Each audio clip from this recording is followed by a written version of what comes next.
할렐루야. 사랑하는 성도 여러분, 어제 하루 동안도 평안하게 잘 지내셨습니까? 이제 저와 함께 기도하심으로 우리 청교도 신학특강 28주 83강 그리고 한국교회 초기 선교사 33강 강의를 시작하겠습니다.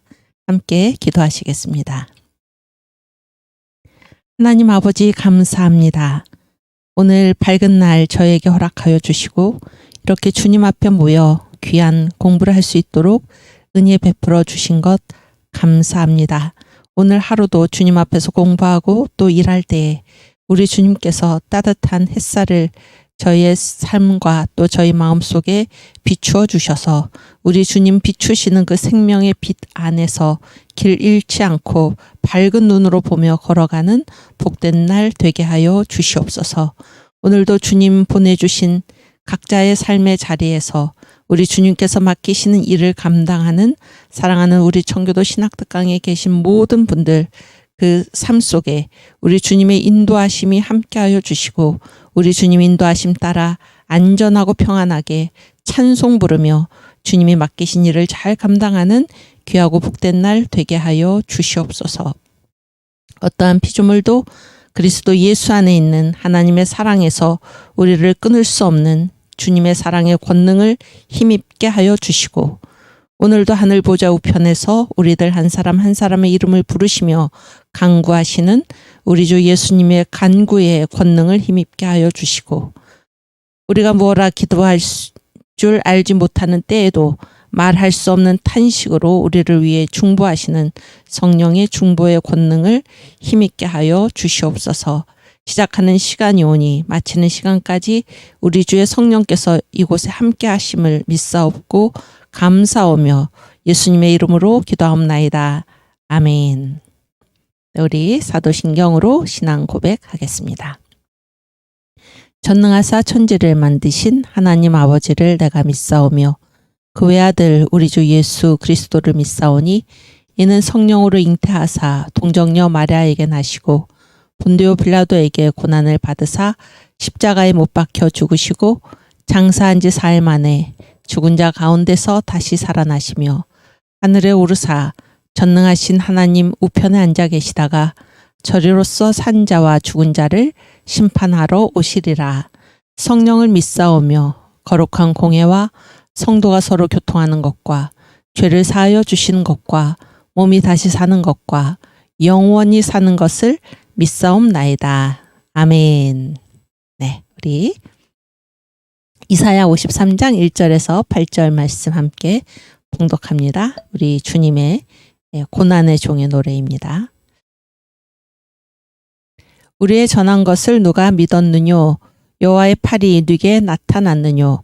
그는 주 앞에서 자라나기를 연한 순 같고 마른 땅에서 나온 줄기 같아서 고운 모양도 없고 풍채도 없은즉 우리의 보기에 흠모할 만한 아름다운 것이 없도다. 그는 멸시를 받아서 사람에게 실어 버린 바 되었으며 강고를 많이 겪었으며 질고를 아는 자라. 마치 사람들에게 얼굴을 가리우고 보지 않음을 받는 자 같아서 멸시를 당하였고 우리도 그를 귀히 여기지 아니하였도다. 그는 실로 우리의 질고를 지고 우리의 슬픔을 당하였거늘 우리는 생각하기를 그는 징벌을 받아서 하나님에게 맞으며 고난을 당한다 하였노라. 그가 찔림은 우리의 허물을 인함이요 그가 상함은 우리의 죄악을 인함이라. 그가 징계를 받음으로 우리가 평화를 누리고 그가 채찍에 맞음으로 우리가 나음을 입었도다. 우리는 다 양 같아서 그릇 행하여 각기 제 길로 갔거늘 여호와께서는 우리 무리의 죄악을 그에게 담당시키셨도다. 그가 곤욕을 당하여 괴로울 때에도 그 입을 열지 아니하였으며 마치 도수장으로 끌려가는 어린 양과 털 깎는 자 앞에 잠잠한 양같이 그 입을 열지 아니하였도다. 그가 곤욕과 신문을 당하고 끌려갔으니 그 세대 중에 누가 생각하기를 그가 산자의 땅에서 끊어짐은 마땅히 형벌받을 내 백성의 허물을 인함이라 하였으리요. 아멘. 예, 우리 신학의 정의 함께 정리하고 가겠습니다. 신학의 정의. 예, 신학이란 신학의 정의는 둘로 돼 있죠. 첫 번째 대상, 신학의 대상. 두 번째, 신학의 관점입니다. 신학의 대상은 하나님과 그의 피조의 세계입니다. 그래서 대개 우리가 얘기할 때 신학은 하나님만을 대상으로 하는데 그렇지 않고 그런 얘기예요. 하나님과 그의 피조의 세계를 전부죠, 전부. 그리고 관점은 성경적 관점으로 공부하는 학문이 바로 신학입니다. 그래서 이 성경적 관점이라는 거는 어떤 얘기를 우리한테 하고 있나? 우리가 공부하는 신학과 성경 말씀이 서로 대립이 될 때 무엇을 버릴 것인가? 신학을 버려라, 그런 얘기죠. 예, 성경적 관점이 중요합니다. 오케이. 그래서 신학의 종류 그 밑에 한번 읽고, 교의신학, 다른 말로 하면 조직신학, 그다음에 주경신학, 성경신학, 역사신학, 교회사, 실천신학, 현대신학, 이렇게 5 분야로 되어 있다. 예, 그렇게 생각하시면 됩니다. 오케이. 그래서 성경적 관점은 성경의 주제, 기록 목적, 내용, 이걸 다 살펴봤더니 모두 예수 그리스도이시다. 그래서 성경은 예수님을 나타낸다, 그런 얘기죠. 복음이죠, 예수님의 별명이. 그래서 성경은 복음이다, 그런 얘기입니다. 오케이. 성경적 관점, 성경의 주제, 요한복음 5장 39절, 성경의 주제. 너희가 성경에서 영생을 얻는 줄 생각하고 성경을 상고하거니와 이 성경이 곧 내게 대하여 증거하는 것이로다. 그래서 성경은 나에 대한 증거이다. 성경의 주제, 예수 그리스도.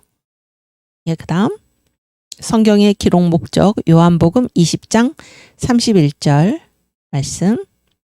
네. 오직 이것을 기록함은 첫째, 너희로 예수께서 하나님의 아들 그리스도이심을 믿게 하려 함이요. 둘째, 또 너희로 믿고 그 이름, 예수의 이름을 힘입어 생명을 얻게 하려 함이니라. 아멘. 그래서 우리의 유일한 구주는 누구신가? 예수시다, 그런 얘기고, 두 번째는 우리가 생명을 얻을 이름은 누구의 이름밖에 없습니까? 예수의 이름밖에 없습니다. 그래서 요즘 무슨 말하는 종교다원주의, 구원의 길이 여러 개가 있다. 아닙니다. 우리에게 구원을 얻을 만한 이름은 예수 이름밖에는 주신 일이 없습니다. 이 성경의 기록 목적에 지금 그것을 분명하게 말씀하고 있죠. 예수만이 하나님의 아들 그리스도이시다. 그리스도가 뭡니까? 메시아, 구세주죠. 예수만이 하나님의 아들 그리스도이시다. 그렇죠? 두 번째, 예수의 이름만이 우리가 힘입어서 생명을 얻는 유일한 이름이다. 그래서 신학은 성경적 관점에 복종해야 된다, 그런 얘기고, 그다음에 마지막으로 성경의 내용 역시 예수님이죠. 누가복음 24장 27절.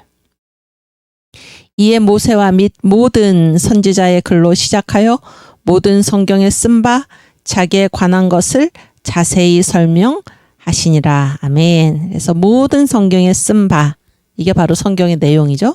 뭐가 쓰여 있습니까? 자기에 관한 것. 예수 이야기. 성경은 예수님, 복음 이야기입니다. 성경의 내용, 예수 그리스도. 그래서 성경적 관점이란 예수. 성경은 예수를 나타낸다, 그런 얘기예요. 예수를 가리킨다. 오케이. 그래서 우리 지식의 구조 다시 볼까요? 지식의 구조. 이제 이런 걸 여러분 머릿속에 다 넣고 누구한테 다 설명하실 수 있죠? 그래서 가장 이게 이제 그 아이비리그, 미국 동부의 대학들에서 다 이제 얘기하는 지식의 구조인데, 가장 아래에 위치한 게 무엇입니까? 자연과학. 이거는 뭐 이제 학문의 대상이 다르다, 그런 얘기예요. 그 다음이 인문과학, 그 다음이 철학, 그 다음이 신학, 그 다음이 성경, 그 다음이 예수. 그래서 신학은 반드시 성경에 복종해야 한다, 그런 것입니다. 오케이. 네. 오늘은 우리가 이승만의 분노 중에서 제1장 왕정에 대한 분노, 세 번째 시간인데요. 어제 이제 제가 그 이승만이 옥중에서 한 일, 그래서 2가지죠. 첫 번째는 무엇입니까? 3가지죠. 2가지가 아니고 3가지. 첫 번째는 뭐예요? 신앙 한성 감옥에서 신앙 체험을 한 다음에 헌신적으로 봉사를 했다 그런 얘기예요. 그래서 입으로 전도한 게 아니라 그의 봉사를 통해서 이 죄수들과 간수들이 이 사람이 뭔가 달라졌구나. 저 사람은 왜 그럴까? 그래서 이 봉사를 통해서 그들이 하나님을 만나게 됐다 그런 얘기입니다. 얘기를 한 게 아니라 봉사로 어떻게 저 사람은 저렇게 섬길 수가 있을까?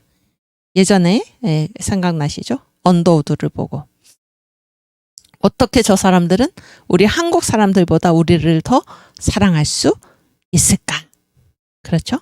그런 얘기. 저기 인간 예수가 가는군. 그런 대화가 생각나시죠?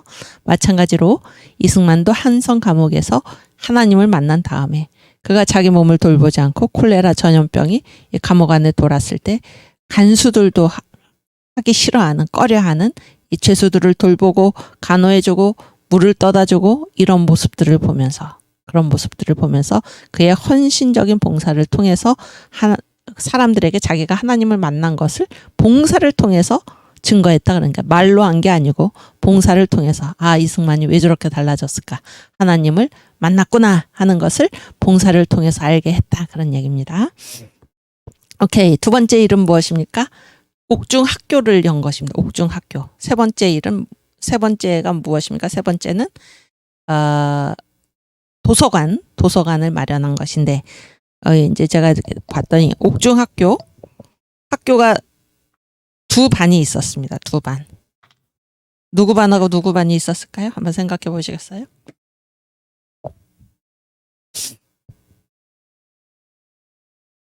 아이 반하고 어른 반이 아이 반하고 어른 반이 있었어요. 응? 아이들 반하고 그다음에 어른들 반이 있었는데 그래서 이제 그러니까 이게 우리나라 최초의 옥중 교화 사업입니다. 교도소처럼 이렇게 가르치는 거죠. 가르쳐가지고 변화시키는 건데 그거를 한 사람이 바로 이승만이다 그런 얘기. 그전에는 벌 주는 게 목적이지 가둬놓는 게 목적이지 뭐 이들을 가르치거나 뭐 사람을 변화시키거나 이런 거는 전혀 관심이 없었다 그런 얘기. 그런데 이 성령 체험을 한 이승만이 이 성령 체험을 하고 다시 보니까 그런 얘기죠. 그의 눈에 보이는 게 있었다 그런 얘기. 이 감옥의 비참한 환경, 간수들의 비참한 상황, 죄수들의 비참한 상황, 그리고 이 아이들이 눈에 띄고 어른들이 눈에 띄어서 이들에게 복음을 전하고 싶고 이들에게 뭔가를 가르치고 싶고 새로운 서양 학문으로 이들에게 가르치고 싶고 성경을 가르치고 싶고 이런 마음이 일어났다는 것입니다. 성령을 받으면 세 가지가 변화된다. 우리가 그런 얘기를 여러 번 나눴죠. 무엇이 변화됩니까? 그렇지. 잘했어요. 말, 또. 그렇지. 생각, 꿈. 그렇지. 또. 행동. 눈. 이게 어디에서 나온 얘기냐면 요엘서 2장 28절에 우리가 자녀들은 예언할 것이요. 거기에서 나오는 얘기죠. 그래서 예언이 뭡니까? 예언? 말이죠. 말이 변화되고 청년들은 뭐를 보고? 환상을 보고 그래서 눈이 보는 게 변화된다 그런 게 눈이 변화되고 아비들은 꿈을 꾸리라. 그래서 꿈이 뭡니까? 생각이죠. 그래서 성령이 우리에게 임하시면 성령이 변화시키는 것이 세 가지인데 하나는 우리의 말이 변화되고 우리의 눈이 변화되고 우리의 꿈, 생각이 변화된다 그런 얘기예요. 요엘서 2장 28절 뭐 읽고 갈까요? 2장 28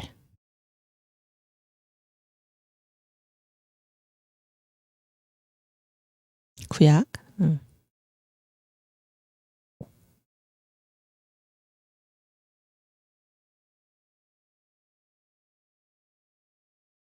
예. 함께 읽겠습니다. 그 후에 내가 내 신이 어느 분입니까? 성령이죠. 내 영을 만민에게 부어주리니 너희 자녀들이 장래일을 말할 것이요. 너희 늙은이는 꿈을 꾸며 너희 젊은이는 이상을 볼 것이며, 여기 장래일을 말할 것이요. 말이 변화되고, 그렇죠? 늙은이는 꿈을 꾸며, 생각이 꿈으로 나타나죠? 생각이 변화되고, 너희 젊은이는 이상을 볼 것이며, 눈이 변화된다 하는 거예요. 말룬 꿈, 외우시기 바랍니다. 말룬 꿈. 성령이 임한 사람은 말이 변화되고, 눈이 변화되고, 꿈이 변화됩니다. 그래서 이승만도 그 이전에는 자기가 감옥에 갇혀 있을 때, 괴로웠을 때, 지금 사형을 앞두고, 그렇죠? 날마다 초조와 공포 속에서 살아가던 그때는 발견하지 못했는데 성령을 받고 나니까 감옥에 있는 모든 것들이 그의 눈에 들어오기 시작해서 아이들도 보이고 어른들도 보이고 예수를 모르고 살아가는 이 불쌍한 자들이 보여서 그런 얘기예요. 그래서 감옥에서 교화학교, 옥중교화 사업의 선구자가 아니라 첫 번째 행했던 분이 바로 이승만 우리 건국 대통령인데, 그래서 아이들 학교와 어른들 학교가 있었어요. 그래서 이제 이 일을 언제부터 시작을 했습니까? 이 옥중 전도에 대한 이 글을 이제 신학월보에다 기고한 게 1903년 5월인데 5월호에 실린 글인데 1902년부터 시작을 했다는 게 1902년 가을부터 시작을 해서 여기 보시면 그 총명한 아이들을 교육할 일로 종종 의논하다가, 그러니까 이제 옥중에 그 간수장 있잖아요. 간수장하고 뭐 이런 사람하고 그다음에 그 서장, 이게 한성 감옥이니까 거기에 이제 서장이 있고 간수장이 있었는데 그 서장 이름이 김영선이라는 사람이고 간수장 이름이 이중진이라는 사람인데 이 두 사람이 굉장히 이제 호의를 베푸는 것입니다. 이승만한테. 그렇게 해서 총명한 아이들을 우리가 교육시켜야 되지 않겠나 이런 거를 의논을 하다가 이 두 분하고 의논을 하다가 1902년 음력 9월부터 음력 9월이니까 양력으로는 되게 몇 월일까요? 그렇지. 10월이나 11월 정도. 그렇죠. 늦가을부터 이제 한 거예요. 늦가을부터 비로소 각 간에 있는, 왜 각 간이 뭐예요? 이렇게 칸이 여러 개잖아요. 감옥이니까. 거기에 있는 아이들을 아이 수십 명을 불러다가 그러니까 놀라운 얘기 아닙니까? 아이들이 지금 감옥에 있었다 그런 얘기예요. 이 아이들 각간에 있는 아이들 수십 명이나 있었다 그런 얘기예요. 그래서 그 이승만이 이제 이 옥중 동지들과 찍은 사진에 보면은 뒷줄 오른쪽에 서 있는 아이는 아버지 대신 와가지고 형을 치르고 있는 그런 아이도 있었죠. 아버지 대신 형을 치르는 그런 아이. 어쨌든 이 아이들이 수십 명이 있었다. 놀라운 얘기죠. 수십 명을 불러다가 한 칸을 치우고 뭘 가르쳤나 보세요. 가갸 거겨. 이게 뭐예요? 한글. 가갸 거겨를 가르쳤어요. 한글을 가르친 거죠. 뭘 가르쳤나 제가 여기 써드릴게요. 한글을 가르쳤다 그런 얘기. 한글 가르치고 그다음에 또 뭘 가르쳤나? 뭘 가르쳤습니까? 그래서 이제 가갸 거겨를 써서 읽히니까 반년이 못 돼서 이제 다 잘 쓰게 됐다는 거야, 애들이. 반년이 못 돼서. 그래서 그런 거를 가르친 다음에 이제 뭐를 가르쳤나? 동국 역사.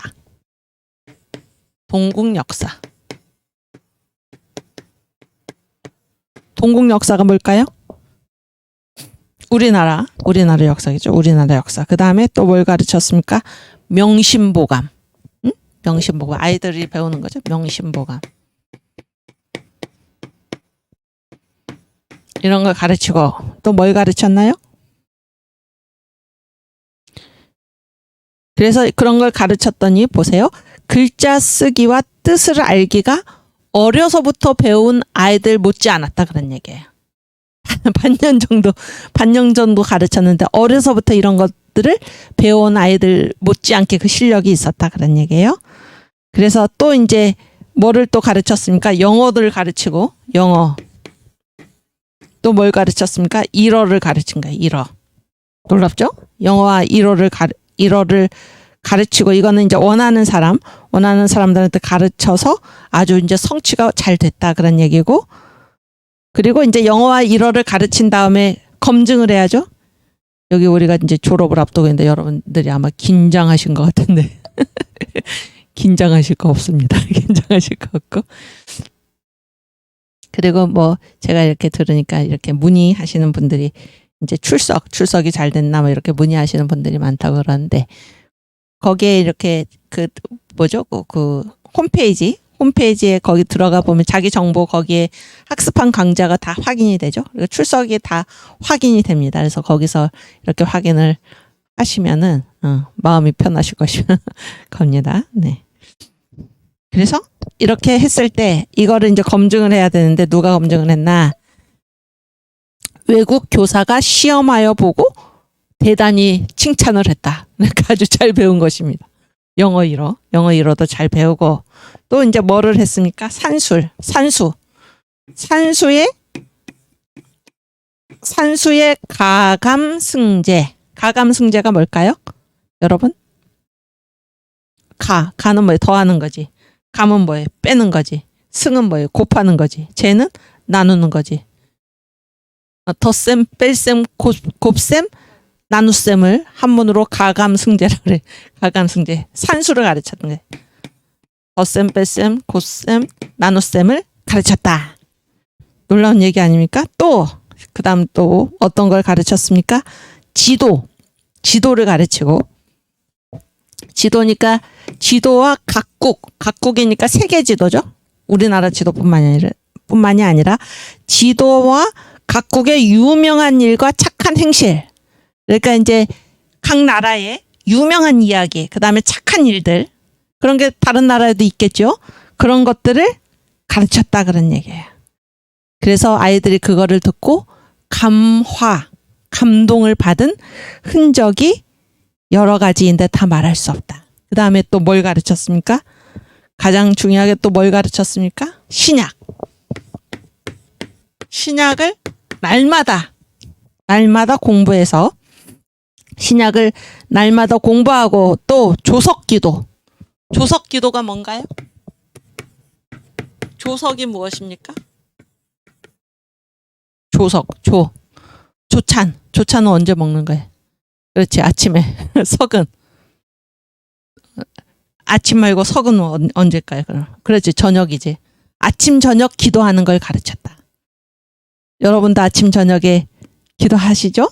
다 기도하시죠? 아침에 기도하고 저녁에 기도하는 것을 가르쳤다. 그래서 아침 저녁 이건 가르친 게 아니라 가르치고 또 아침 저녁으로 아이들이 기도하는 거가 자기 입으로 기도를 했다 그러니까 애들이 또 이제 뭐를 했나 애들이 찬미가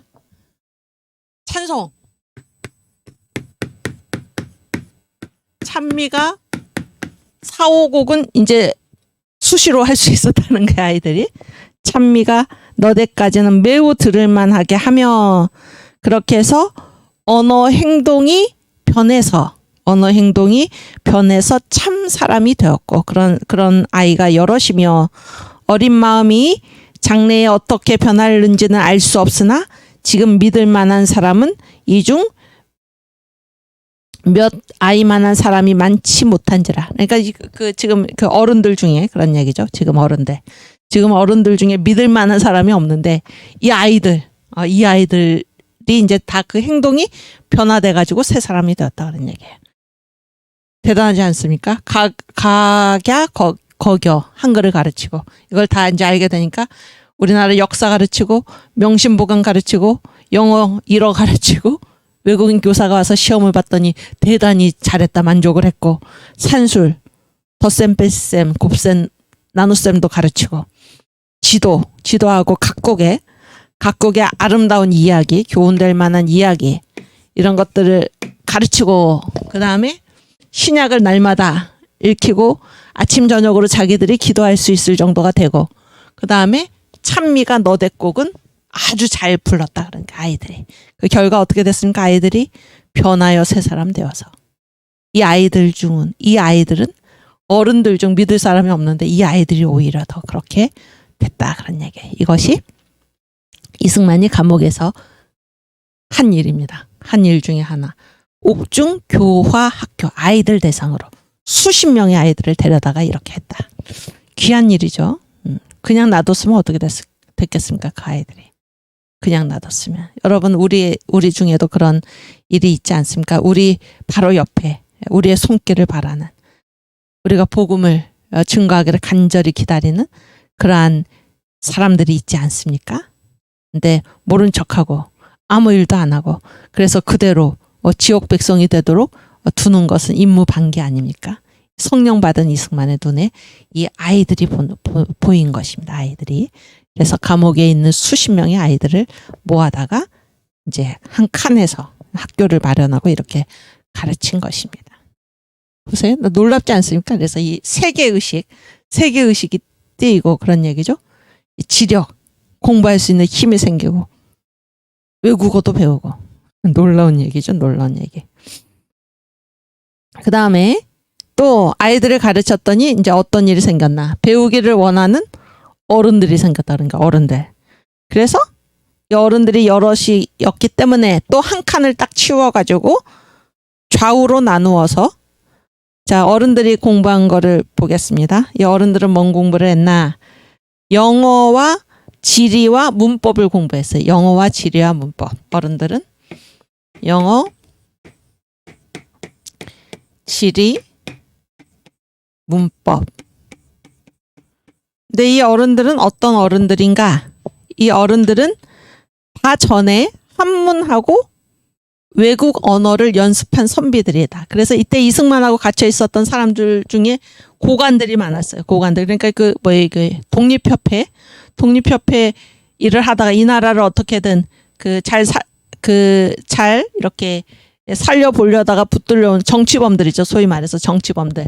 그러니까 이 사람들은 이미 한문과 외국 언어를 공부한 사람들이어서 이 사람들한테 이제 뭘 가르쳤다는 것입니까? 영어, 지리, 문법. 여러분 여기 계속해서 들어가는 것이 무엇입니까? 영어하고 지리죠. 여기 보세요. 각국 지도. 각국. 그래서 사람들의 눈을 뜨이게 하는 것입니다. 우리나라만 있는 게 아니다 그런 거예요. 이 세상에는. 우리나라만 있는 게 아니다. 또 뭐만 있는 게 아닙니까? 중국만 있는 게 아니고 일본만 있는 게 아니다 그런 얘기예요. 중국을 뭐라고 불렀습니까? 중화라고 불렀죠. 중화. 중화가 무슨 뜻입니까? 그렇지. 세계의 중심이죠. 중국이 그렇게 주장을 하잖아요. 지금도 마찬가지고. 그런데 세상의 중심이 중국만 있는 게 아니다. 이런 거를 알게 해준 게 바로 기독교입니다. 이런 걸 알게 해준 게 바로 기독교예요. 그래서 여기 보세요. 어른들한테 지리, 아이들한테 각국 지도, 각국의 이야기, 세계에 중국만 있는 게 아니고 대단한 나라들이 많다. 서양 각국이 있다. 뭐 일본만 있는 게 아니다. 이런 거를 가르쳐줘서 그 눈을 뜨이게 한 것입니다. 눈을 뜨이게 한 것이에요. 또 여기 한 가지 눈에 띄는 것은 무엇입니까? 역사죠. 역사. 또 각국의 유명한 이야기, 착한 이야기. 이런 것들을 아이들한테 가르쳤다 그런 얘기예요. 오케이. 그래서 어른들도 이제 그런 거를 가르치고 보세요. 그래서 이 어른의 방은 신흥우는 이승만의 친구가 이제 신긍우인데 동생입니다. 그리고 신흥우는 이제 나중에 이승만이 하와이에서 이 독립운동을 할 때 이 국내에서 이상재 선생과 더불어서 이 신흥우 이분이 이제 열심히 이승만은 이제 돕고 그런 일을 했는데 신흥우가 이때 갇혀 있었는데 어른 방은 신흥우가 가르쳤다 그런 얘기예요. 신흥우하고 양이종이 가르쳤는데 또 그때 이제 쉬는 시간에는 또 성경 말씀, 그 다음에 성경 말씀과 옳은 도리로 주야 근면하여. 그래서 이승만은 어떻게 했나? 매일 시간을 나눠서 아이들도 가르치고 어른들도 가르쳤다. 이렇게 얘기하고 있습니다. 그래서 이 두 군데를 가르쳤기 때문에 굉장히 바빴지만 가르치는 일이 적지 않았지만은 성취되어 가는 것이 재미있어서 괴로운 줄을 깨닫지 못했다. 그래서 이렇게 공부한 다음에 매주 토요일은 어떻게 했습니까? 서장 김영선 씨죠. 본 서장이 이제 딱 이렇게 평가를 해서 우열을 나눠가지고 상금을 종이로 주고 또 이렇게 이게 뭐 통과하지 못한 사람은 벌을 행하고 이런 제 평가도 한 것입니다. 평가 상도 주고 벌도 주고. 그리고 매 주일은 정학이 뭔가요? 공부를 쉬는 거지. 주일을 지킨 거죠. 그러니까 주일을 거룩하게. 왜 매주일은 공부를 안 합니까? 주일이니까. 안식일. 그래서 이제 선교사 벙커 목사가 와서 보니까 이들이 공부한 것을 문답도 하고 성경 말씀도 가르쳐서 그 효험이 대단했다. 이게 이제 이스만이 옥중에서 한 옥중 전도입니다. 옥중 전도. 아이들 반과 어른들 반을 나눠서 이런 것들을 가르치고 전도도 하고 그런 얘기죠. 전도도 하고. 귀한 일 아닙니까? 오케이. 그리고 이제 세 번째로 한 것이 옥중 도서관. 옥중의 도서관을 마련을 해서 그런 얘기예요.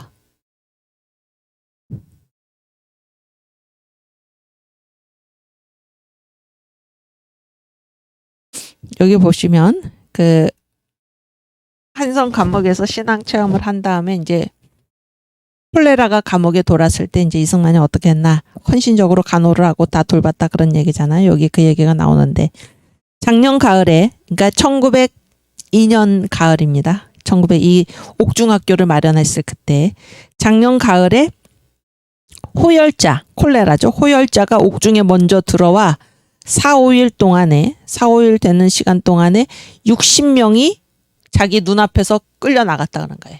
왜 끌려 나갔습니까? 병 걸려가지고. 응? 심한 때는 하루 17명 목숨이 자기 눈앞에서 쓰러졌다 그런 얘기예요. 쓰러졌다. 근데 이때 이승만은 이제 감옥 안에서 일어난 일 아닙니까? 죽는 자와 호흡을 상통하며 따로 있을 수가 지금 없는 것입니다. 죽는 자와 호흡을 상통하며 그래서 막 실어가지고 그런 게 아니고 그 수족과 몸을 만져 돌봤다 그런 얘기죠. 돌보고 시신과 함께 섞여 지냈으되 지냈으나 홀로 무사히 넘기고 이런 기회를 당하여 이렇게 아이들에게 복된 말씀을 전할 수 있어서 기쁨을 이길 수 없다. 이렇게 지금 쓰고 있습니다. 오케이. 그리고 이제 그 크리스마스 1902년 크리스마스 예수 탄신일에 그런 얘기예요. 예수 탄신일에 이제 이 크리스마스를 이제 만국의 그 경축하는 날이죠. 그래서 이 감옥 안에서도 크리스마스를 지키게 됐는데 그때 이제 사람들이 헌금한 돈이 수백냥이 되었어. 수백냥 뜻밖에도 수백냥이 되어 가지고 이제 뭐 다과를 마련하고 관민 40명이 모여서 즐거이 경축을 했다 그런 얘기. 즐거이 경축을 했다. 그리고 벙커 선교사가 이제 아이들에게 줄 선물을 마련해 가지고 와서 나눠주고 그런 얘기죠. 그리고 이제 이 벙커 선교사가 매 주일에 와서 자기가 가르치겠다 이런 거를 작정하기도 했다 그런 얘기입니다.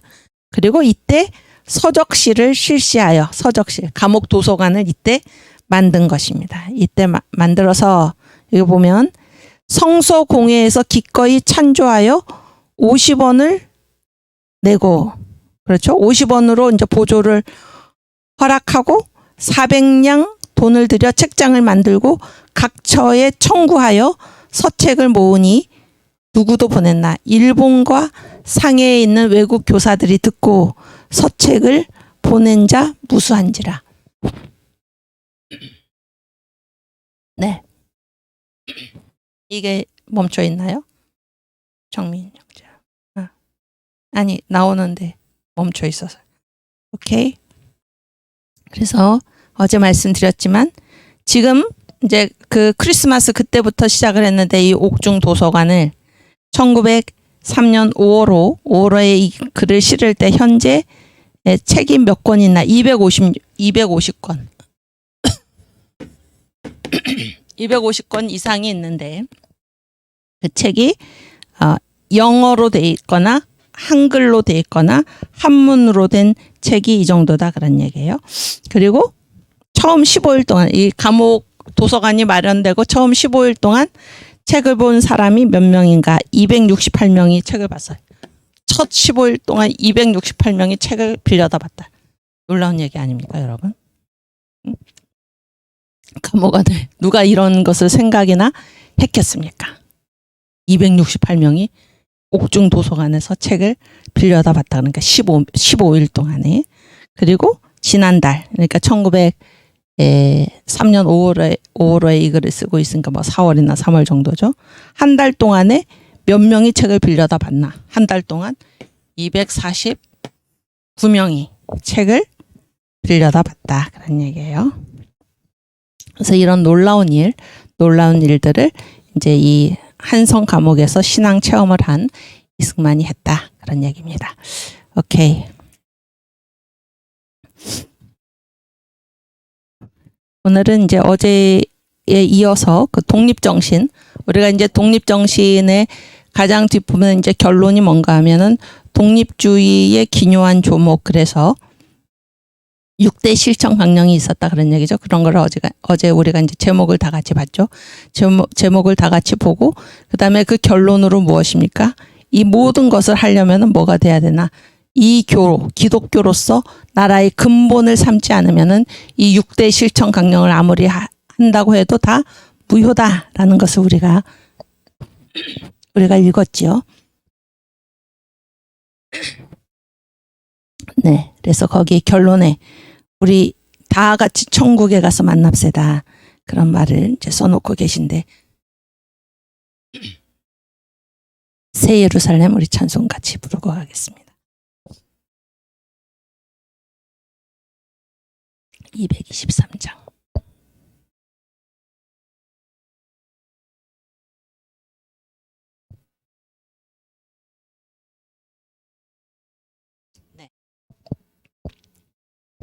세상 모든 수고 끝나 우리 장막 벗고서 모든 근심 걱정 사라진 뒤에 주를 뵙고 성도 함께 면류관을 쓰리라.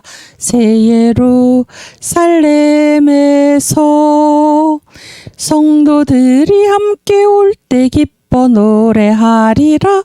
새 예루살렘 새 예루살렘 호산나를 높이 불러 왕의 왕을 맞으리. 새 예루살렘에서 가는 길이 외로워도 주 날 붙드시리니 시험 환난 근심 걱정 없으며 주를 믿고 따라가면 주의 뜻을 알리라. 새 예루살렘에서 성도들이 함께 올 때 기뻐 노래하리라. 새 예루살렘 새 예루살렘 호산나를 높이 불러 왕의 왕을 맞으리. 새 예루살렘에서 내가 세상 작별하고 눈물 흔적 거둔 뒤 주의 찬란하신 영광 비칠 때 나를 구속하신 주를 기쁨으로 배우리. 새 예루살렘에서 성도들이 함께 올 때 기뻐 노래하리라. 새 예루살렘 새 예루살렘 호산나를 높이 불러 왕의 왕을 맞으리. 새 예루살렘에서 아름다운 그곳에서 구속받은 성도와 사랑하는 주를 만나 배울 때 주의 영광 노래하며 영원토록 살리라. 새 예루살렘에서 성도들이 함께 올 때 기뻐 노래하리라. 새 예루살렘 새 예루살렘 호산나를 높이 불러 왕의 왕을 맞으리. 새 예루살렘에서 아멘. 우리가 어제 정강훈 목사님께서 우리에게 알려주신 것이 무엇인가 그런 얘기를 했었는데, 그 중에 또 한 가지가 무엇입니까? 바로 새 예루살렘 새 예루살렘. 여러분, 새 예루살렘이라는 말을 들어보셨습니까? 전에? 어떠셨습니까? 들어본 적이 아마도 언젠가 한 번쯤 있기는 했는데 우리가 별로 생각하지 않은 그런 말이었죠. 저는 그렇습니다. 그랬는데 새 예루살렘, 새 예루살렘. 그래서 우리의 눈을 새 예루살렘에 고정하고 새 예루살렘에 고정하고 이 땅에서 썩을 것으로 심어 썩지 않을 것으로 다시 살아나며 새 예루살렘을 우리에게 다시 돌려주신 보게 하신 그분이 누구십니까? 정광훈 목사님이 한 공헌 중에 하나가 바로 새 예루살렘을 한국 교회에 그리고 세계 교회에 다시 보게 하신 그런 분이 아닌가 그런 생각을 합니다. 왜냐하면 이 인본주의 신학, 자유주의 신학에서는 새 예루살렘이라는 말을 결코 하지 않습니다. 결코 하지 않아요. 그래서 예수의 재림, 예수가 다시 오신다 하는 거, 이 재림 신앙, 그리고 새 예루살렘이 임한다 하는 것을 우리에게 다시 확인시키시고 강조해 주신 분이 정광훈 목사님의 큰 공헌이 아닌가 그런 생각이 들고, 그분이 한기총 대표회장이셨잖아요. 2년 동안. 그래서 한기총은 제가 전에도 한번 말씀드렸지만은 한국 교회의 대표기관입니다. 한기총의 대표기관입니다. 다른 어떤 기관도 없습니다. 그래서 아주 훌륭한 분이 이 한국 교회의 대표자로서 한국 기독교 총연합회 그 대표 회장으로서 그렇게 할 일을 잘 감당하셨다 그런 생각이 들고 그런 얘기죠. 그런 생각이 들고 또 앞으로도 우리 전 목사님께서 하나님께서 그를 통해 맡겨주신 귀한 사명 우리 여러분들과 함께 같이 감당해 가실 줄 믿습니다. 그 사명, 그 큰 사명이 무엇입니까?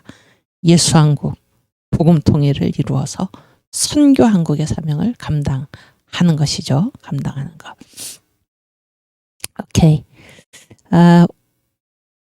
우리 이제 독립정신에서 어제 우리가 이렇게 봤을 때 이제 무엇이 그 시대의 중요한 문제였나? 이 독립주의의 6대 실천 강령 89번 먼저 번 파워포인트 89번.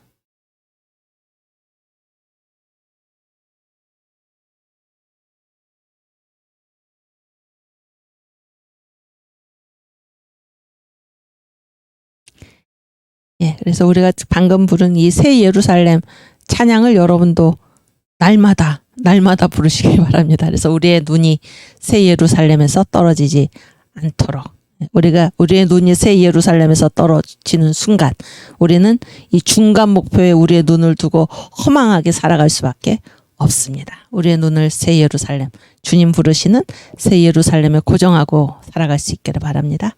네, 띄워주세요. 이것이 독립주의의 6대 실천 강령입니다. 한번 같이 읽겠습니다. 첫째는 마땅히 세계와 통하여야 할 줄로 알아야 한다. 둘째는 새 법으로서 각각 몸과 지방과 나라를 보존하는 근본을 삼아야 한다. 셋째, 외교를 잘 할 줄 알아야 한다. 넷째, 국권을 중하게 여겨야 한다. 다섯째, 의리를 중하게 여겨야 한다. 여섯째, 자유, 권리를 중하게 여겨야 한다. 그래서 이 새로운 질서, 여기에서 보면 새로운 질서가 무엇입니까? 지금 우리나라 혼자서는 살 수가 없다 그런 얘기예요. 살 수가 없다. 그래서 세계랑 통해야 된다 그런 얘기예요. 세계랑 통하고 그렇게 하기 위해서 또 새 법으로서, 그러니까 그동안 우리가 알고 있었던 이 옛법이 아니라 새 법으로서 우리가 몸과 지방과 나라를 보존하는 근본을 삼아야 되고, 외교를 잘해야 되고, 다 누구와의 문제입니까? 세계와의 문제입니다. 외국과의 문제, 외교를 잘해야 되고, 그렇게 하기 위해서 우리의 국권, 우리 자신의 이 국권을 중하게 여겨야 되고 그런 얘기예요. 또 외교를 함에 있어서 뭐를 중하게 생각해야 됩니까? 의리를 중하게 생각해야 되고, 또 우리의 자유 권리를 중하게 생각해야 되고. 그래서 이승만이 살고 있었던 그 시대의 거대한 변화가 무엇입니까? 중국 중심의 대륙 문명권에 그대로 남느냐, 아니면 일본이 포함된 서양 중심의 해양 문명권으로 편입하느냐. 그래서 이승만이 어떤 얘기를 하고 있습니까? 편입해야 된다. 그러니까 우리끼리 살 수가 없다. 마땅히 세계와 통해야 된다. 그런 얘기죠. 그런데 그 통하는 세계와 사귀는 그 길에서 가장 우리를 방해하는 것이 무엇인가? 외국인을 대하는 태도인데 외국인을 오해한다는 거예요. 외국인이 우리를 해치러 온다. 그래서 외국인을 원수같이 여기거나 이런 자세가 안 된다. 그런 얘기를 하고 있는데 그게 아주 중요한 것이죠. 그러니까 그 부분을 같이 찾아서 읽겠습니다. 거기 100번. 100번. 오케이. 여기 외국인을 원수같이 여긴 일과 그 결과. 한국이 외국인을 원수같이 여기서 어떤 일을 겪었나. 그런 얘기예요. 함께 읽겠습니다. 외국인을 원수같이 여기는 것이 제일 위태한 것이니 이는 어두운 백성들이 항상 까닭없이 남을 미워하는 패단이다. 뭐가 안 된다는 것인가? 외국인을 원수처럼 여기는 거는 정말 위험한 일이다. 그런 얘기예요. 위험한 일이다. 왜 그런가? 왜 원수처럼 여깁니까? 어두운 무지한 백성들은 항상 어떻게 해요? 까닭없이 남을 미워한다. 그러니까 이거는 무지의 소치다. 그런 얘기예요. 앞에서 말한 것만 보더라도 남을 미워할 이유가 없다는 것을 충분히 알 수 있을 것인데 세상 형평도 모르고 남의 뜻도 모르면서 어리석게 남을 은근히 싫어하여 종종 기회가 생기면 남을 해치기를 꾀하는데 이는 실로 사리에도 대단히 합당치 못하거니와 나라에도 이만치 위험한 일이 없다. 예, 그다음. 그래서 이제 어떤 일을 한국 사람들이 했습니까? 당초에 1866년에 천주교인을 없애려다가 병인 양요를 만들었고, 그러니까 외국인을 지금 까닭없이 미워하는 것입니다. 그러다가 없애려다가 병인 양요가 일어났다. 그런 얘기예요. 갑신년, 갑신정변과 이모년, 이모군란 때에도 일본인들을 몰아내려다가 난리를 일으켜서 큰 화를 당했고, 갑오년에는 동학이 일어나서 외국인을 몰아낸다고 하다가 동량의 대란을 일으켰는데 이는 우리나라에서 끊임없이 당하는 일들이다. 그러니까 보세요. 병인년에 병인양요, 그다음에 갑신정변, 이모군란, 그다음에 갑오전쟁, 이런 모든 것들이 다 어떤 결과라는 것입니까? 외국인을 원수같이 여긴 결과, 우리가 당한 일들이다. 그런 얘기예요. 외국인을 원수같이 여기서는 안 된다. 그런 얘기입니다. 그래서 특별히 동학 있잖아요. 동학. 여러분 동학의 동자가 무슨 동자일까요? 응? 동학의 동자가 무슨 동자일까요? 응? 동.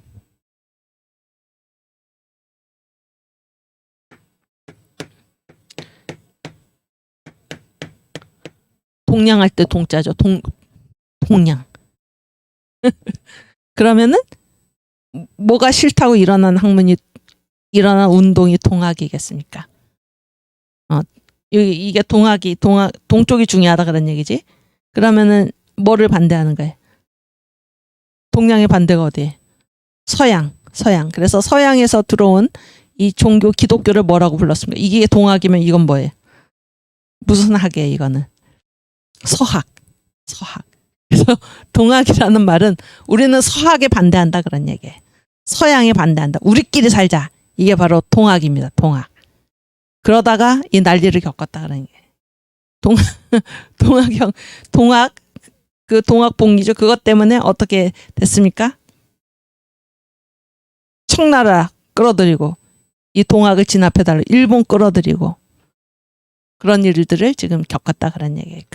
이거는 뭡니까? 외국인을 원수같이 여기고 까닭없이 남을 미워하는 그런 패단이 이러한 난리를 겪게 했다 그런 얘기입니다. 오케이. 네, 그 다음에 우리나라뿐만이 아니라 외국인을 원수같이 여긴 일과 그 결과, 외국의 사례를 이제 얘기하고 있어요. 중국과 인도에서 일어난 일입니다. 중국과 인도. 중국은 외국을 밀어내려다가 법은 프랑스입니다. 영법 양국에 의해 큰 난리를 당하고 의화단이 일어나 각국 외국 사람들을 도륙하려다가 창생이 어육이 되고 오히려 중국 사람 수많은 사람이 죽었다 그런 얘기예요. 그 빌미로 뭐가 일어났습니까? 이 의화단, 이 전쟁 때문에 그 빌미로 뭐가 일어났어요? 일본과 러시아. 전쟁이 일어나게 했으며. 그래서 이거 뭐예요? 이게 청나라의 이 의화단 이런 것들이 뭐예요? 외국인을 까닭없이 원수같이 여겨서 이런 일들이 지금 벌어졌다 그런 얘기예요. 그래서 전쟁이 일어나게 했고, 그다음에 두 번째는 인도 얘기입니다. 인도국은 끝까지 서양 사람들을 해치려다가 영국이 군사를 갖다 두고 나라를 없애버리고 속지로 만들었는데, 그러니까 서양 사람들을 막 해치고, 그러니까 영국이 아예 인도를 뭘로 만들었다는 것입니까? 나라를 없애고 식민지로 만들었다 그런 얘기예요. 이러한 사건들은 백성이 어리석은 것이 곧 나라를 멸망시키는 제1의 첩경임을 보여주고 있다. 네. 그래서 어제 이 독립정신이 어떤 성격의 책으로 쓰였다고 그랬습니까? 대중계몽서. 백성이 하는 이 어리석은 짓이 나라를 멸망시키는 첩경이기 때문에 이승만이 독립정신을 써가지고 백성들을 일깨우는 것입니다. 백성들을 일깨우는 거예요. 왜냐하면 백성을 계몽하는 것이 이 나라를 굳게 지키는 길이기 때문에. 네, 그래서 외국인을 원수같이 여긴 결과 당한 일, 한국이 당한 일, 중국이 당한 일, 인도가 당한 일을 지금 역사적인 사례를 들면서 얘기하고 있는 것입니다. 그 다음. 그래서 보세요. 외국인의 요거 놔두고 일단 놔두고 그 회의 장관, 그러니까 오늘 파워포인트 41번.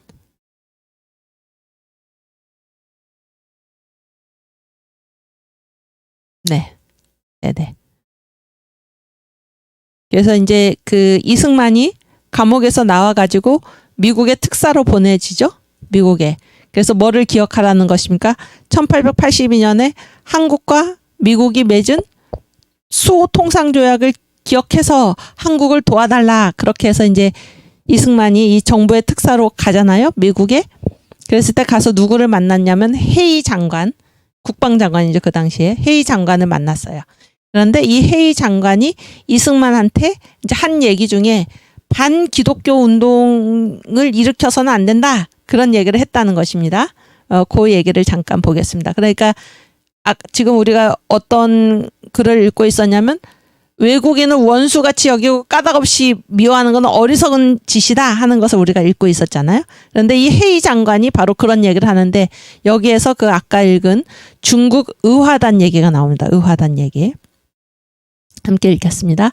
어느 날 아침 딘스모어 의원이 마차로 와서, 이 딘스모어는 미국의 국회의원인데 이분이 어떤 분이냐면 우리나라에 1887년인가요? 그때 주한 미국 공사를 지낸 분입니다. 이분이.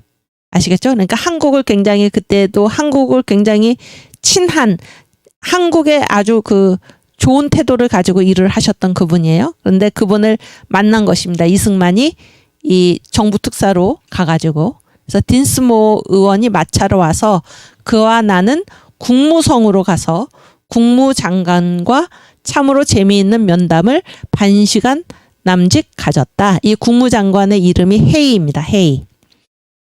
그는 커버넌트 교회의 교인이었는데 한국에 가 있는 선교사들에 대해 대단한 관심을 가지고 있었다. 커버넌트가 뭔가요? 언약이죠, 언약. 교회 이름이 언약교회. 멋있잖아요. 네, 굉장히 선교사들의 관심을 가지고 있었다. 이 헤이 국무장관이 교회 교인이었는데 한국에 가 있는 선교사들에 대해 대단한 관심을 가지고 있었다. 나를 만나서, 이승만을 만나서 헤이 장관이 처음 한 말이 무엇인가? 서울에 지금 있는 미국 공사 앨런이 뭡니까? 알렌이지, 알렌. 우리가 알렌 배웠죠? 알렌은 그러니까 다시 한번 얘기하면 3년간만 의료 선교사로 있었고 나머지 18년 동안은 외교관으로 있었어요. 그래서 이때 1904년에 알렌이 어디 위치까지 간 겁니까? 주한 미국 공사. 아시겠죠? 알렌 선교사가 미국 공사가 된 거예요. 서울에 가 있는 미국 공사인 알렌 의사가 보고한 바에 의하면 한국의 서북 지방에 가 있는 미국 선교사들이 피난하기를 거절했다는 것이다. 서북은 어디입니까? 평안도하고 황해도를 서북지방이라고 불러요. 여기에 이제 피난해라 그랬는데 피난하기를 거절했다 그런 얘기예요. 이 서북지방에 있는 미국 선교사들이 왜 피난해야 됩니까? 러일 전쟁이 시작이 됐거든요. 그래서 이제 피난시키려고 했는데 피난 안 하겠다 이렇게 얘기했다는 거예요.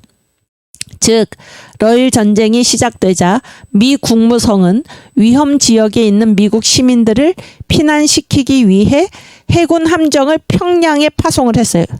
함정을 파송을 했는데 이 평양에 있는 이 서북 지방에 있는 선교사들 전부가 생명의 위험을 무릅쓰고 그곳에 본토 교인들과 머물러 있기를 원했다는 것이다.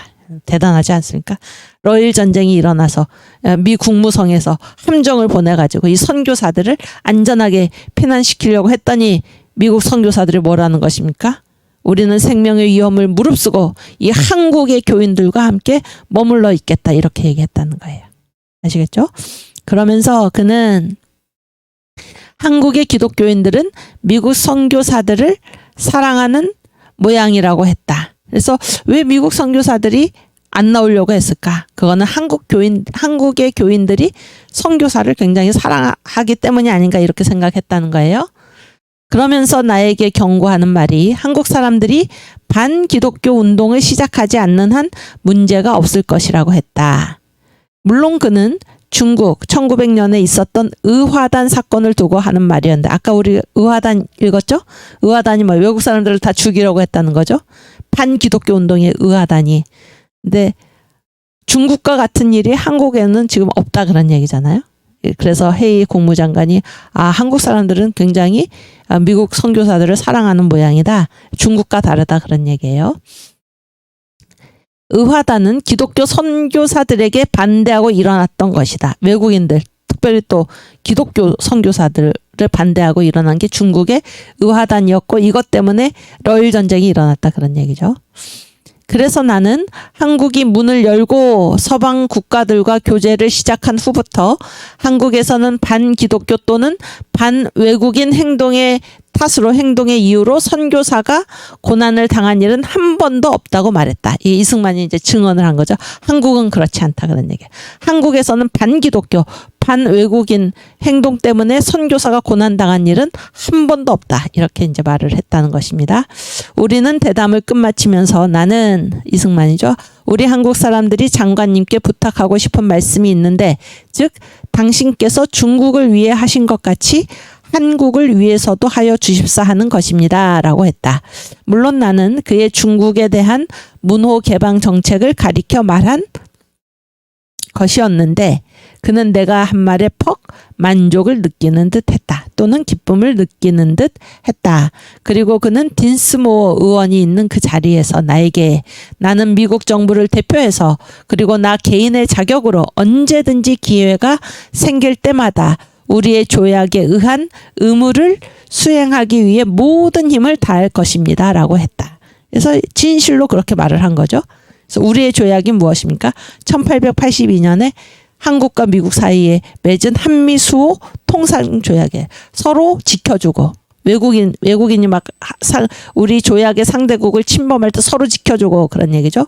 그리고 통상한다.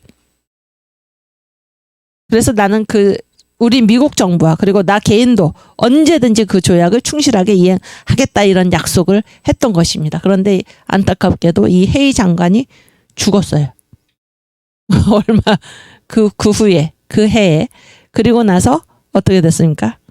을사 보호조약, 을사늑약이 체결이 된 것이죠. 그러니까 이 헤이 장관 그렇게 말했던 이 헤이 장관이 죽고 만 것입니다. 예.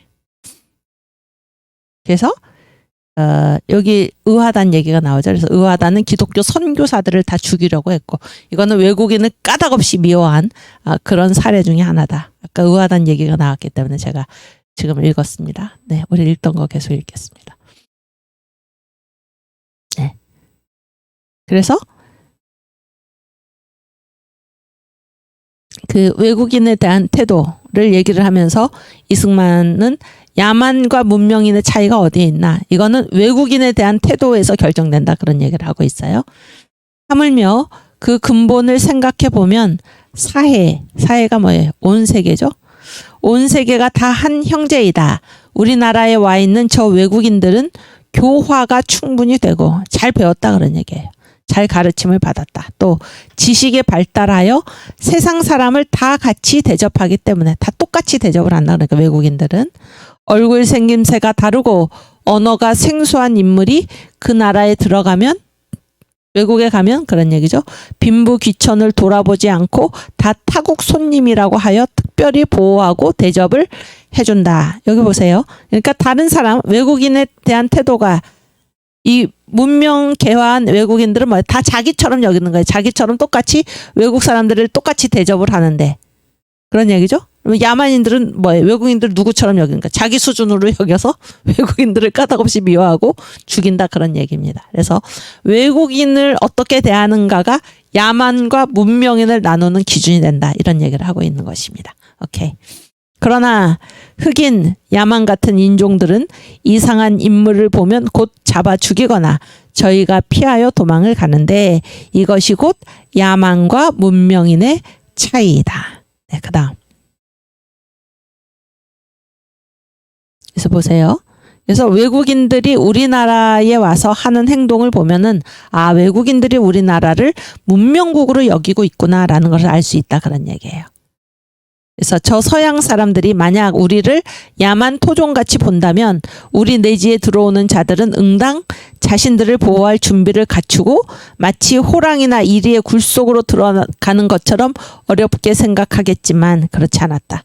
그들은 그렇게 생각하지 않고 우리를 자신들과 똑같이 인애와 예모가 뛰어난 문명국 사람으로 알기 때문에 이 외국인들이 우리나라에서 한두 사람의 외로운 몸으로 우리나라 내지에 여행하기를 조금도 의심이나 염려 없이 하는 것이다. 그래서 왜 외국 사람들은 우리나라 내지를 한 명 내지 두 명이 그렇게 외롭게 여행하면서도 뭐 무슨 무기를 갖추고 온다든지 그렇지 않나?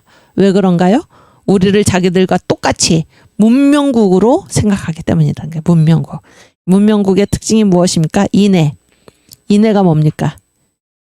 사랑이지, 사랑. 예모. 예모는 예의범절이죠.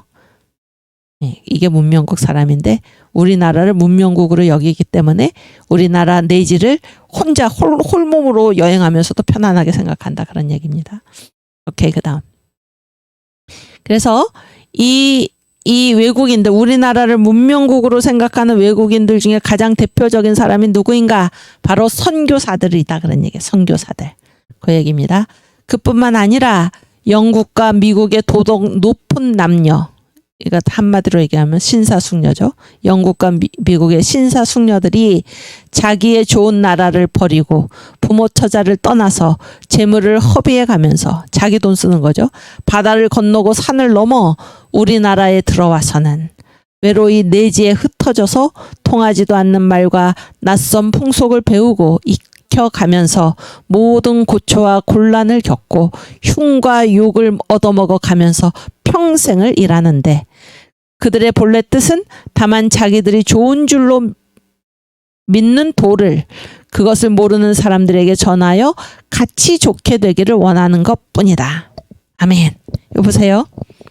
여기 방금 앞서 말한 외국인은 어떤 외국인입니까? 요 앞 파워포인트 이거 말고 앞선 파워포인트에서 말하는 외국인은 어떤 예입니까? 그냥 이렇게 왜 외국인들이 우리나라 내지를 혼자 돌아다니나 그런 얘기죠. 그거는 우리를 문명국으로 여기기 때문이다. 그랬을 때 이 외국인은 뭐예요? 그냥 여행객이지, 여행객. 그렇죠? 여행객. 그러나 지금 읽은 이 외국인들은 특별히 누구입니까? 선교사죠. 선교사인데 이 여행객하고 선교사의 차이가 무엇입니까? 지금 읽은 바에 의하면은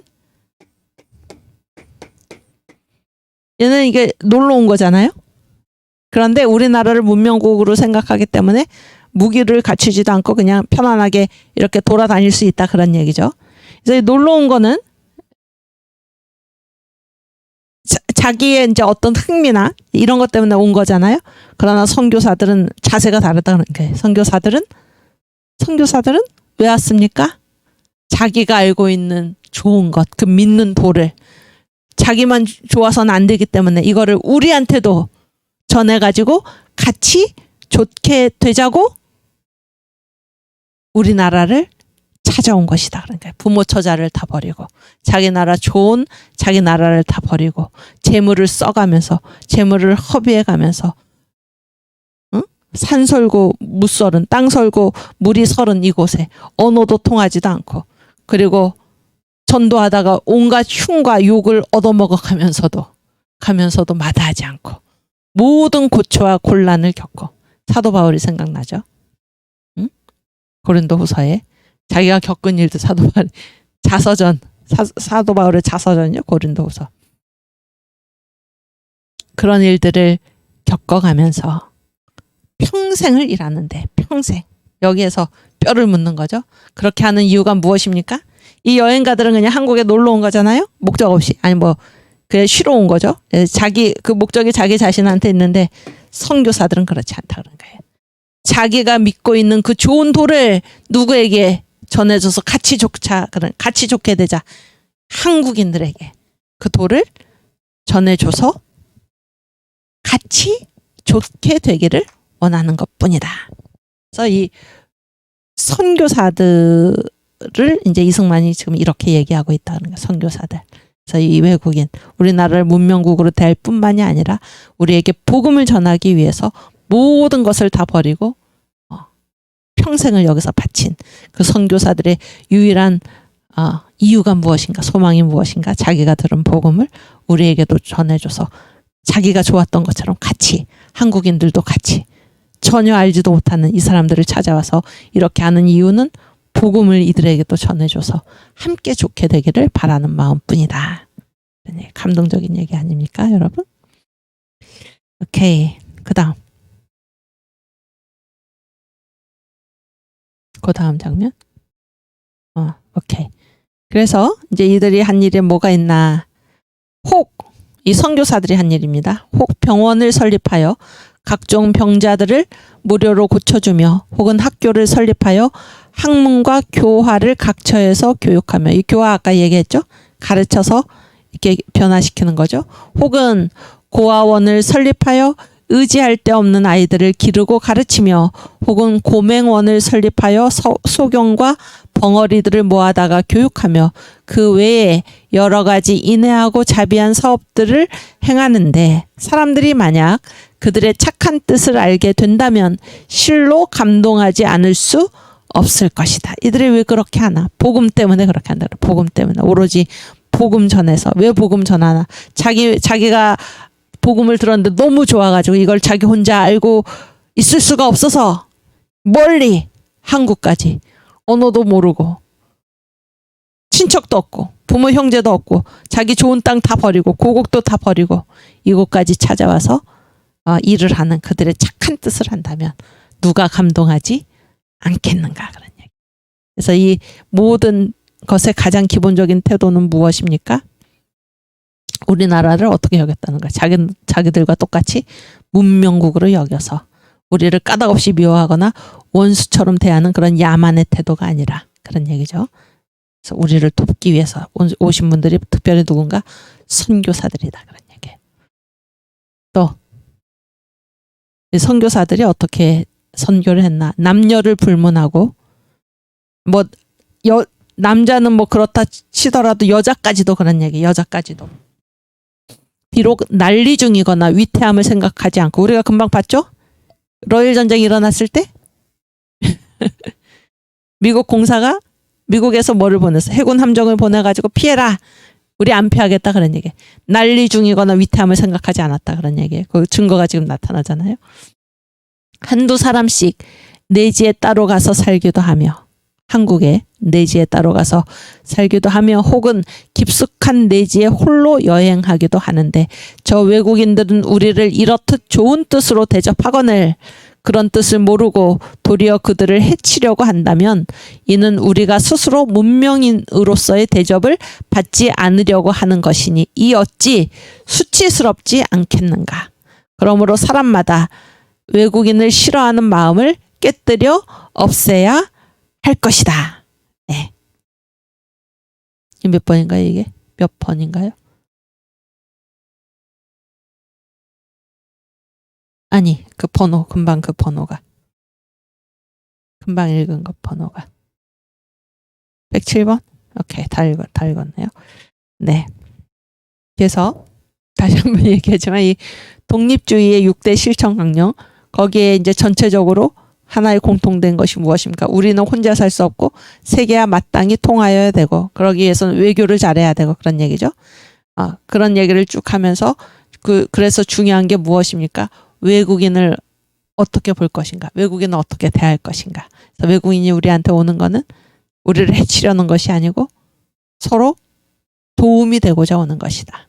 그래서 외국 사람들은 우리를 자기 나라와 똑같이 우리를 문명국으로 대접을 하는데 만약에 우리가 외국인을 까닭없이 미워하거나 외국인을 해치거나 죽이거나 아니면 피해서 숨거나 하는 것은 그게 바로 야만이다. 그런 얘기. 그게 바로 야만이다. 그래서 이 야만, 외국인을 까닭없이 미워하고 원수같이 여기고 해치려고 그 했던 결과들에 대해서 지금 역사의 예를 들어가면서 한국에서는 이모군란, 갑신정변, 가보난 이런 것들을 예를 들어가면서 병인 양요 1866년 이런 것들을 예를 들어가면서 외국인을 까닭없이 미워해가지고 이런 일들이 벌어지지 않았나. 청나라에서는 외국인을 까닭없이 미워해가지고 의화단 난리를 일으키고 그 덕에 러일 전쟁이 지금 발생하지 않았나. 인도에서는 서양 영국 사람들을 까닭없이 다 해치려고 하다가 그래서 영국이 아예 그 나라를 없애버리고 그것을 영국의 속국으로 식민지로 만들지 않았나. 그래서 이 야만적인 외국인을 원수같이 여기고 해하려는 것이 나라를 위태롭게 하는 백성의 어리석은 짓 중에 대표적인 것이다. 그런 얘기잖아요. 그렇죠? 그래서 이승만이 이 독립정신 대중계몽서를 써가지고 어리석은 백성들을 일깨워서 나라를 지키려고 하는 그런 마음을 볼 수 있고 이 외국인들 중에서 가장 대표적인 모범적인 그런 모습을 가진 사람들이 누군가 한국에 온 선교사들. 그들이 했던 일이 무엇인가? 왜 우리나라에 왔나? 그 좋은 복음. 자기만 알고 있기에는 안 돼서 이 속에서 가만히 있을 수가 없죠. 우리가 복음을 들은 사람은 어떻게 견딜 수 없습니다. 이 복음을 전하지 않으면은 견딜 수가 없는 것입니다. 그래서 선교사들이 우리나라에 왔다 그러니 우리나라에 왔다. 복음을 전해서 자기만 좋을 뿐 아니라 같이 좋게 되기 위해서 전혀 알지도 못하는 이곳에 외국인들, 특별히 선교사들이 찾아왔다 하는 얘기를 지금 쓰고 있는 것입니다. 똑같은 얘기를 지금 헤이 장관이 한국 사람들이 이 미국 선교사들을 해치려고 하지 않는다면 그랬던 이승만이 뭐라고 그래서 한국에서는 한 번도 그런 일이 일어난 적이 없다. 그런 얘기죠. 중국과 다르다. 그런 얘기잖아요. 오케이. 그 다음에 그래서 이 이제 독립정신에 보면은 우리가 어제도 읽었지만은 그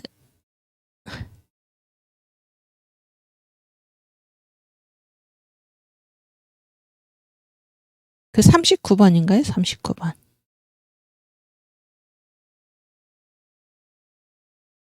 아니. 오늘 파워포인트 39번.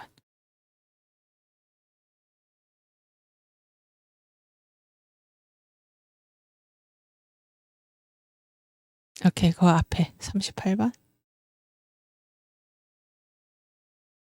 그렇지. 네, 여기 세 번째 문단 보세요.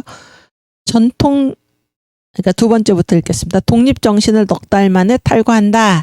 이 책에서 이승만이 강조한 것은 조선이 멸망하지 않으려면 미국을 모델로 한 문명 개화를 통해 부국 강병을 이룩해야 한다는 것이다. 그래서 미국이 모델이다 그런 얘기예요. 왜 미국이 모델인가라는 이유가 그 다음에 나오는데 앞에 세 나라고 나오죠. 전통적인 동맹국인 청나라. 중국은 쇠했고 망했고 그런 얘기죠. 러시아와 일본은 한반도에 대한 영토적인 야심을 갖고 있어서 경계의 대상이었고 그러나 미국은 첫 번째 조선에 대해서 영토적 야심이 없는 나라. 그렇죠. 멀리 떨어져 있잖아요.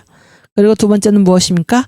국민 주권의 민주주의 국가라는 데서 매력을 느껴서 우리 한국은 어떻게 돼야 되나? 미국을 모델로 한 문명 개화를 통해서 부국 강병을 일으켜야 한다. 이것이 이제 독립 정신에서 강조한 것인데, 제가 지금 이 나라들 얘기를 하는 이유가 무엇입니까? 바로 지정학 얘기입니다. 지정학. 그래서 앞에 나온 세 나라가 무엇입니까? 중국, 청나라, 그 다음에 일본,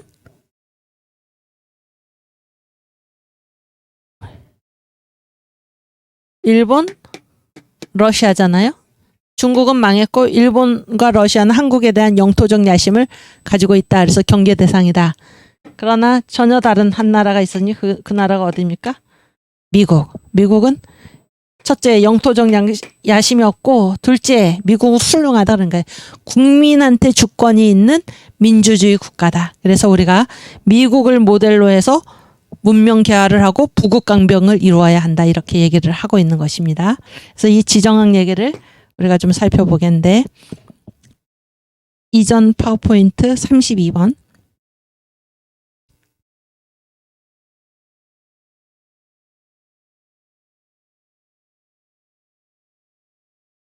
32. 네. 여보세요? 네, 32. 그래서 이제 황준원이라는 사람은 중국 사람이에요. 중국 사람인데 이제 조선 책략이라는 책을 썼어요. 그래서 이 책을 1880년에 일본에서 김홍집은 개화파 중에 한 명이죠.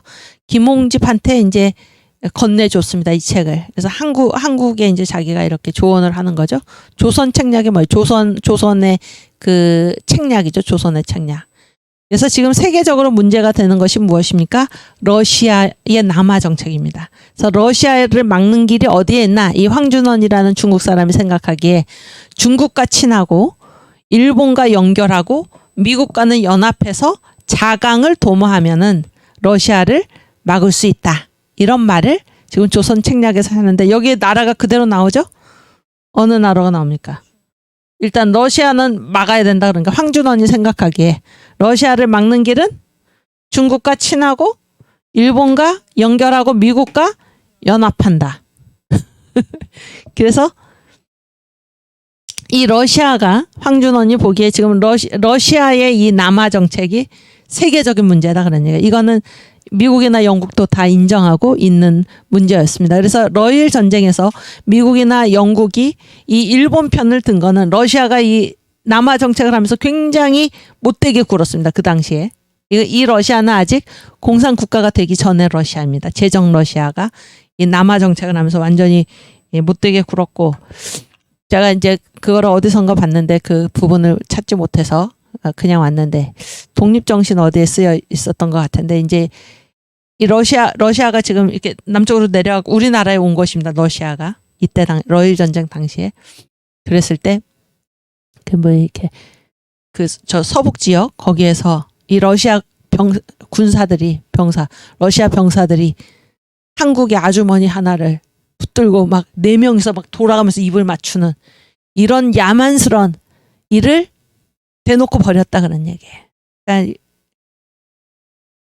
한국에서만 그랬겠습니까? 이 사람들이 치를 떠는 거죠. 이 러시아의 행동에 대해서. 그때 그러니까 세계가 생각하기를 이 일본이 지금 러시아와 싸우니까 일본은 어떻게 여겼나? 일본을 좋게 여겼다 그런 얘기예요.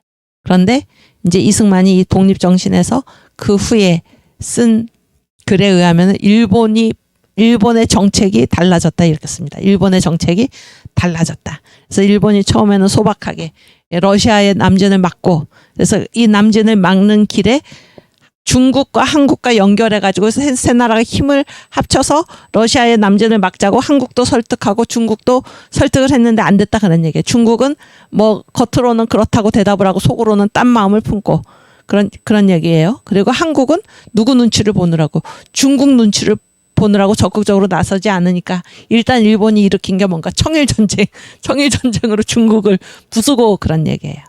그리고 자기가 직접 러시아랑 붙어가지고 러시아랑 이제 싸워가지고 그렇게 해서 한국을 자기의 보호국으로 만들고, 그런 다음에 이제 일본이 바뀌었다는 게 일본의 목표가 달라졌다.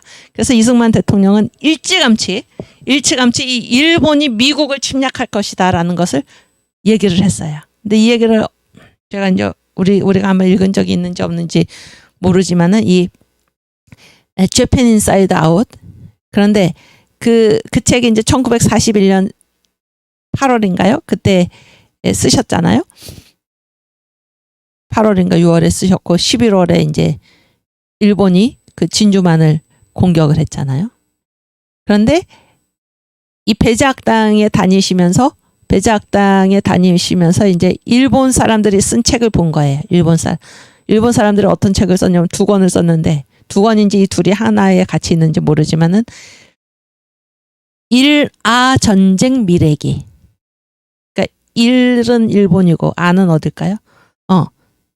이 책이 지금 1894년인가 95년에 그때 이미 그런 책이 있었던 거예요. 일본 사람이 쓴 책이.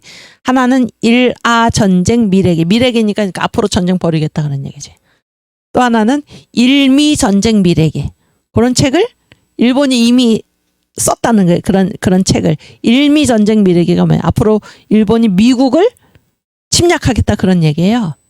근데 미국 사람들은 전혀 그거를 알지를 못해서 그래서 이승만이 기회 있을 때마다 이 얘기를 해주려고 그랬는데 또 했는데도 미국이 듣지를 않아서 그런 얘기죠. 듣지를 않아서.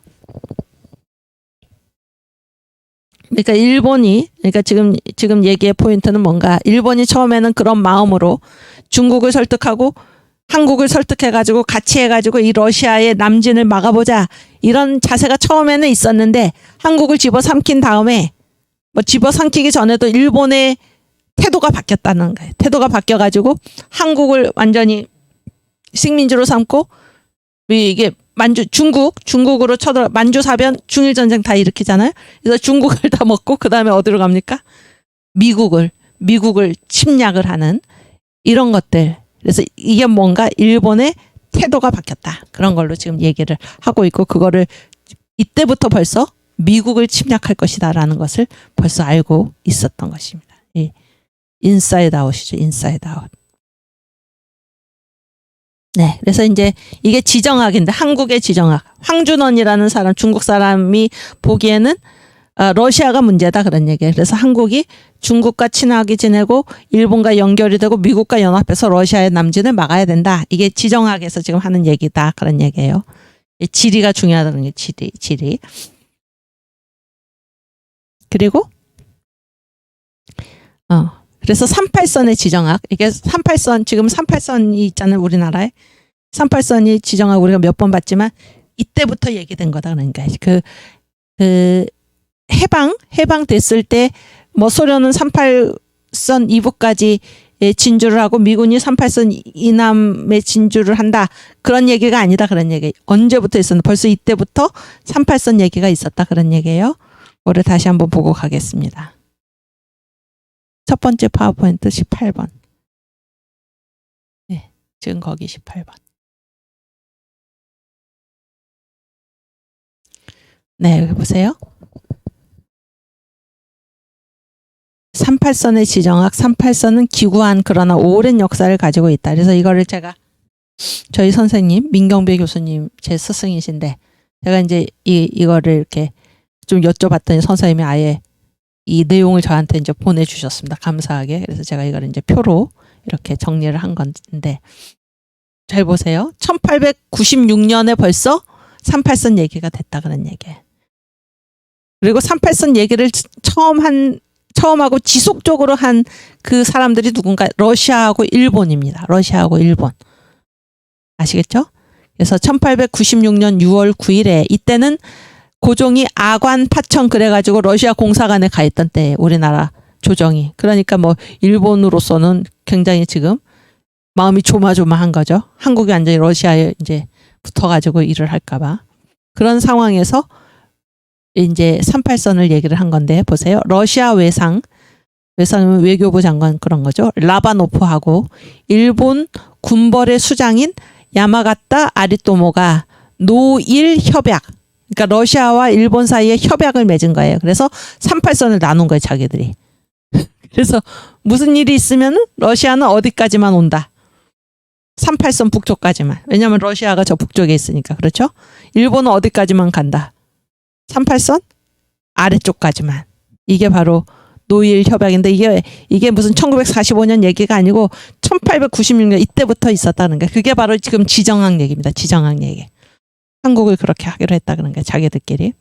그 다음에 1903년 10월 3일도 마찬가지입니다. 여기도 누구 간에? 러시아하고 일본 간에 한국 만주를 교환하는 문서에다가. 그렇죠? 그러면 일본은 한국을 그런 얘기지. 러시아는 만주를 이런 얘기죠. 한국 만주를 교환하는 문서에다가 뭐를 그었습니까? 평양 원산을 잇는 39도선을 약정해서 러시아는 어디까지만? 39도선 위쪽까지만 그런 얘기지. 일본은 39도선 아래쪽까지만 이렇게 지금 그런 거를 자기들이 약정을 했다 그런 얘기. 우리나라 땅을 두고. 그 다음에 이제 1924년 이때는 우리나라가 망한 다음이죠.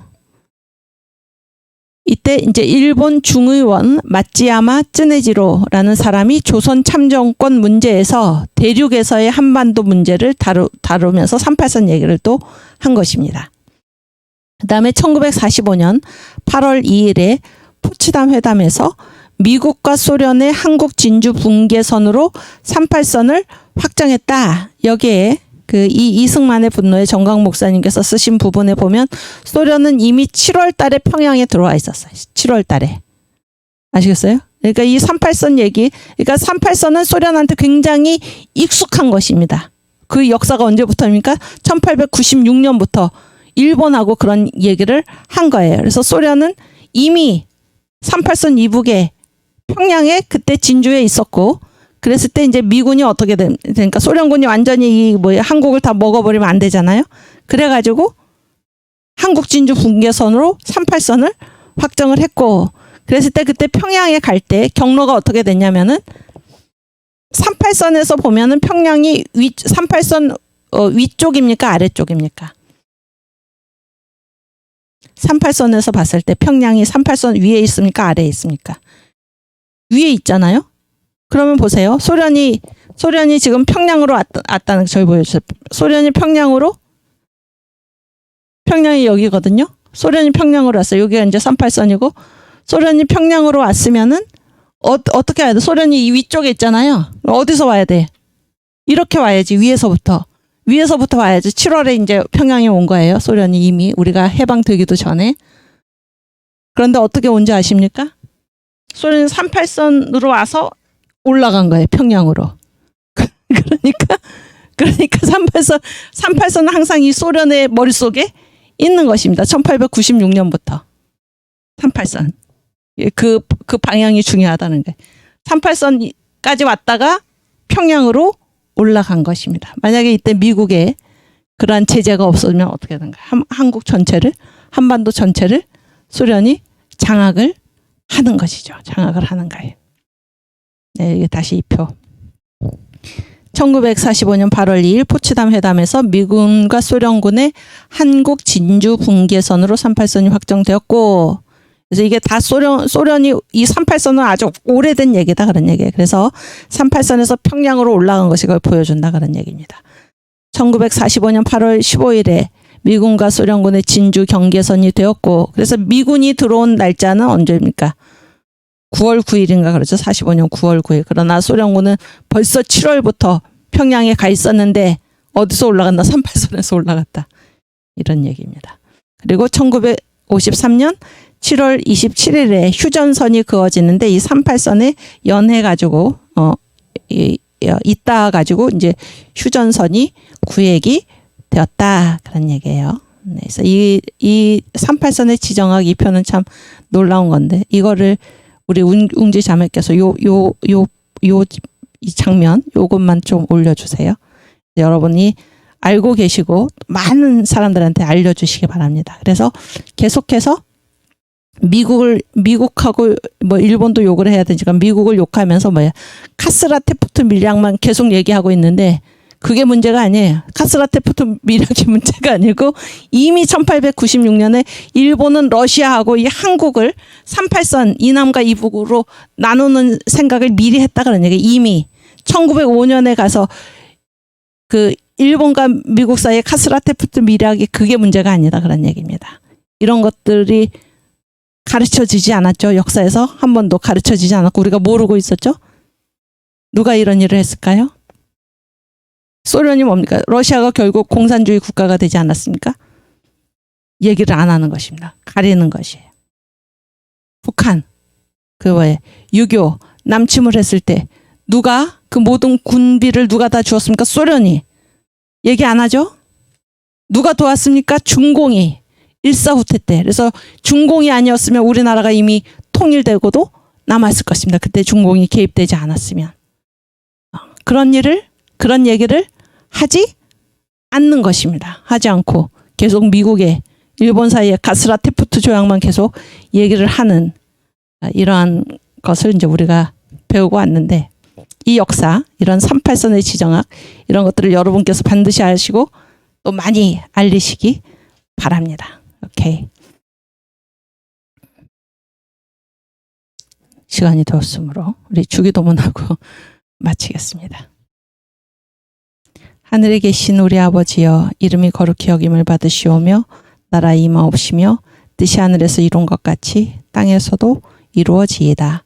오늘날 우리에게 일용할 양식을 주옵시고 우리가 우리에게 죄 지은 자를 사하여 준 것 같이 우리 죄를 사하여 주옵시고 우리를 시험에 들게 하지 마옵시고 다만 악에서 구하옵소서. 대개 나라와 권세와 영광이 아버지께 영원히 있사옵나이다. 아멘. 네, 감사합니다. 우리 다음 주에 다시 반갑게 뵙겠습니다.